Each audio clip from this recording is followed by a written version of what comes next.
kick us off, Christine. I think Charlotte is still looking for a foster. Charlotte is still looking for a foster, and we have less than a week to find somebody for her. So we are, again, putting out that urgent plea for you to just share with friends, with family, coworkers, strangers, anyone that you run into that you think could help.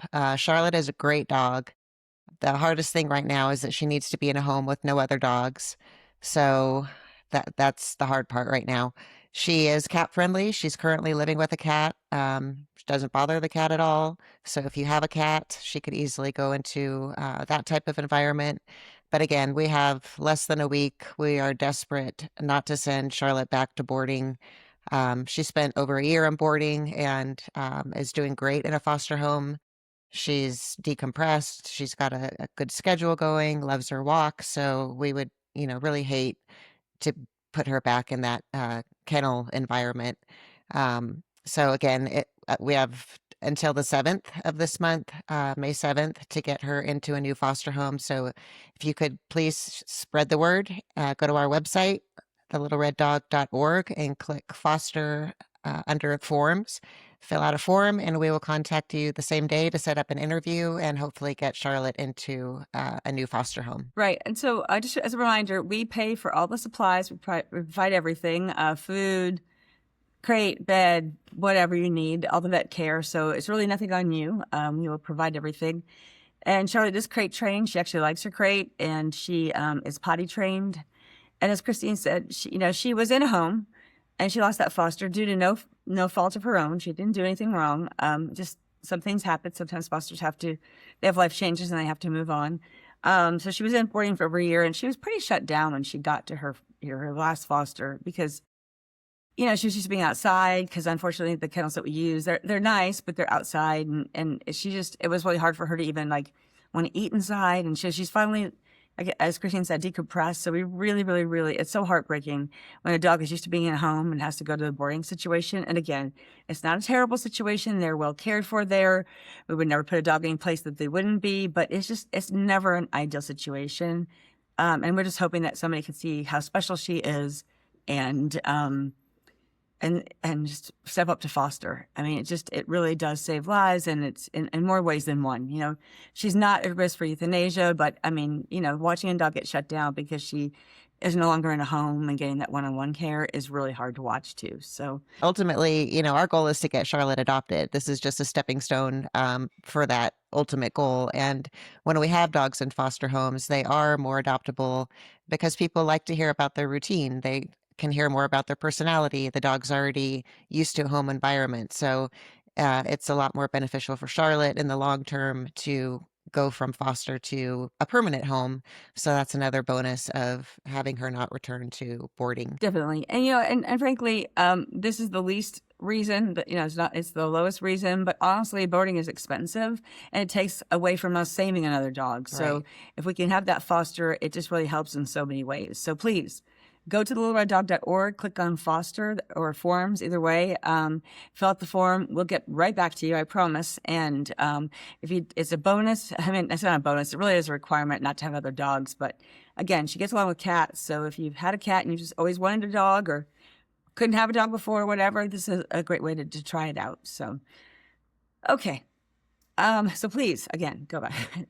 We'll say it 5 more times today, but we want to talk about just to have a little fun today because we're looking at the calendar and this is today, May 1st, which is also May Day. Not in a bad way. May Day is the first day of flowers and all of that. But anyway, yesterday, April 30th, was Adopt a Shelter Pet Day, and I think that's really important. So, you've adopted shelter pets, Christine. I have too. So, tell everybody what's the one thing that is amazing about adopting a shelter pet.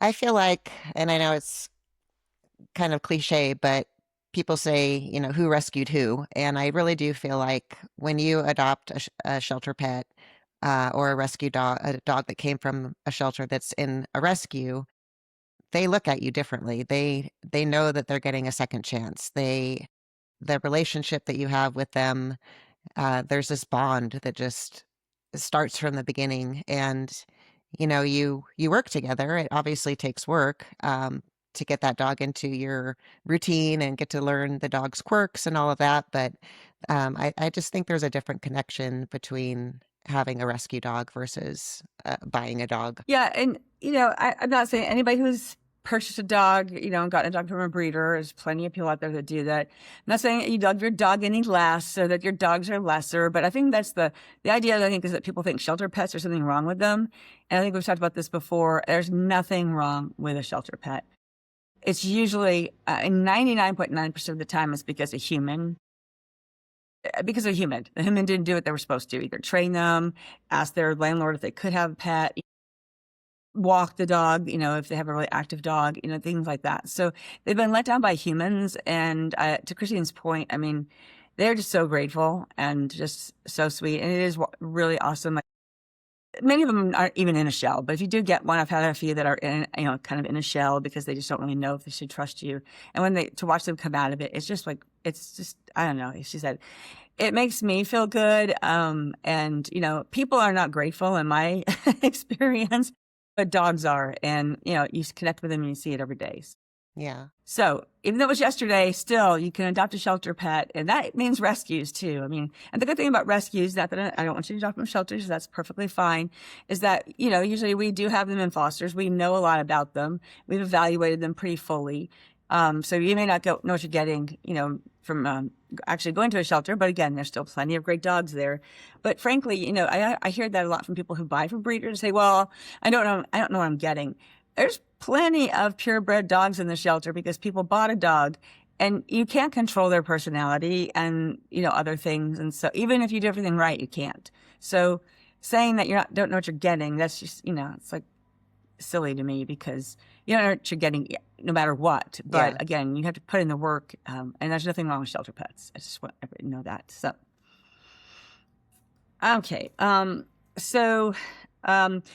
Talking about that, today's the start of National Pet Week. So, if we were live, I would tell people, comment or call us with your favorite your pet story. So, I guess, how about you, Christine? I mean, I'm sure it's Malibu or Marley or many of the other dogs or cats you've had. The ability to have a coexisting household with a dog that has a high prey drive. When we first got my dog Malibu, she was around 2 years old, so she had a lot more energy. She's now going on 13.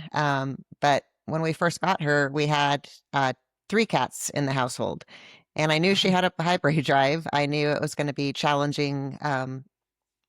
We had 2 cats that actually didn't get along with each other. So we had, cats in all these different rooms, and we would just rotate, so everybody would have time in the house. We knew that Malibu would never get along with the cats because 2 of the cats didn't get along with each other. So our trainer was like, if your cats don't get along, the dog's never going to get along with the cat. So, knowing that we wanted to help Malibu, we were committed to adopting her. There was no question about it. So we knew we were going to make it work.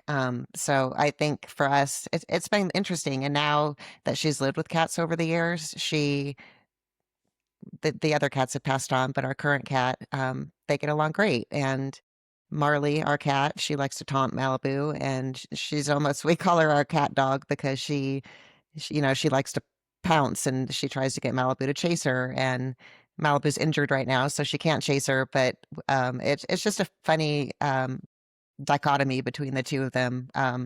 Starting out with the dog that we had to keep, gates up in every doorway because we were worried about Malibu injuring the cats, to now them napping in beds together, and just hanging out together. So having both a cat and a dog, is great. I love it.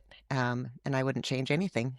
Yeah, I've had to separate my dogs, whether they got along and then they didn't get along or whatever, or we've had fosters here that we've had to separate. And so, like Christine says, it takes work, but you can do it. And, it's fine if you don't want to do that, but because you really have to be vigilant when you have that situation because you want everybody to be safe. And often when the dogs and cats get into it, humans get hurt, and not just because it's a dynamic, not that they're being mean or anything. It's just that they're just trying to do something, but you can do that. But I think pets are great. I don't care. I've had friends that have like snakes and lizards. I don't really understand that because I like an animal I can cuddle, a pet that I can cuddle with. But they love their lizards and snakes just as much as I love my dogs. So yay for pets. I think it does help you. There's plenty of science out there that, when you're petting a dog or you have a pet that you love that lowers your blood pressure. Dogs also make you go walk, so it's good for your exercise and things like that. So Hmm. can't advocate having pets enough. Yes. I would like to have a ferret myself if I could have You can have anything. them in Arizona, right? You can have them in A Arizona, but ferret? yeah, I've actually had friends with ferrets. It's illegal to have them in California, but Oh, okay. I've had people who've had them. But anyway, it's also Dog Anxiety Week, and I kind of want to talk about that a little bit because and you guys have heard me talk about this before, the Lassie syndrome. I think we just expect so much out of our dogs. And cats. I mean, we expect them just to be perfect. And like, we have anxiety, we have bad days, whatever. We just expect them to be perfect all the time. And I think that's one of the things that really frustrates me when people so we've had some dogs have separation anxiety. And there's a couple forms of that. One can be where the dog really thinks it's in charge. Like you haven't done a good job that you're a pack leader, and it feels like it hasn't given you permission to leave. So that can be one. And there's just some that just really, once they have that bond, right, they haven't had a good human before, and they don't want you to go because they're so afraid. They've been dumped in a shelter or dumped on the side of the road, so they're so afraid that you're not coming back. So it's hard. It can be destructive, but I think you can work through that. And I just wondered, Christine, have any of your dogs ever had separation anxiety? No, they haven't. Malibu had a little bit of separation anxiety after her recent hospital stay. She was at the vet for an extended period, and that was the first time I really saw it when we brought her home because I think she hadn't been in a cage in 10 years, and she was there for a week. She didn't know if we were coming back to get her, so I did notice a little bit of it, and she still has it a little bit. But I think people also need to realize like there's certain breeds that are prone to like Frenchies. There's certain dogs that just need to be with their people. And we do see people surrendering dogs because of separation anxiety because they don't want to work through it, or their dog, like PJ said, is destructive. And there's I hate to say go to Google to use, for your answer for everything, but there's so many tips and suggestions on things you can try at home, or a trainer, or, it, it's not the end of the world if your dog has separation anxiety. It'll take some work to get through to learn to how to help your dog, but they're absolutely worth it. That's true. And just because they have it, it doesn't mean like, it's not like a chronic illness that they can never get away with it. I think Christine makes a really good point. There are simple ways to fix it. When I say simple, I don't mean fast. There are certain things you can do. It's not hard, but you have to work at it. There's little things like not being a big deal when you leave the house. Some people are like, oh my God. Yeah. I'm like, you just got to, even people put your keys in another room so they don't hear keys jingling. And just, don't make it, again, there's other things that are very simple, but you have to work through it. And yes, I've been on the end where the dog is destructive and whatever, so I had to use a crate because, we need to keep them safe and keep my curtains intact. But yeah, and I'll say this with dogs. I have not had a cat with anxiety, thankfully. With dogs, I'd say, I tell this people all the time, the walk really cures about 95% of issues because a tired dog is a good dog. So same thing with separation anxiety. If they've had a really good walk and maybe you have to put them in the crate and you give them their food in like a Kong or something where they have to dig and try to get it out, that burns their mental energy and their physical energy, and they're more set for several hours because they're just going to sleep. So there are ways to get around it, and I think that you shouldn't just dismiss a pet because they have anxiety or separation anxiety. Because would you want people to do that to you? I mean, we all have anxiety over something. So, And I think a lot of um, people don't realize they can cause their dogs they can cause the separation anxiety because excellent a point. lot of people want to bring their dogs everywhere with them. And that dog gets so used to being with you all the time that when you have to leave it at home, it doesn't understand why it can't come with you to the doctor appointment or the grocery store, places that don't allow dogs. So, I mean, it's healthy for dogs to be home, to sleep, I mean, that's when they rest and recharge. So, um, it's fun to have your dog out with you sometimes, but again, I think people can be the cause of their own dog's anxiety without intending on it, but it happens. Absolutely true. I mean, that's a really good point. It's the beginning of Scoop the Poop Week.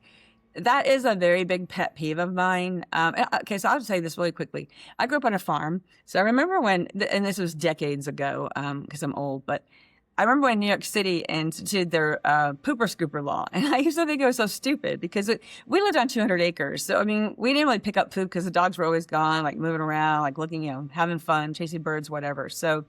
But now that I live in suburbia, it just irritates the crap out of me. No pun and no pun intended, because I'll be walking my dog and there'll just be poop on the sidewalk. Like they just let their dog. They didn't even stop. The dog had to poop, and it was like it's pooping, in 5 different places on the sidewalk, and they just leave it. And I think to myself, how can you just not pick that up? I just, because kids can play in it. People. I've certainly stepped in poop in the park because you don't expect it, and all of a sudden it's all over your shoes. So I would just say pick up your freaking poop if you're gonna have a dog. That's part of it. Don't forget your poop bags when you leave the house.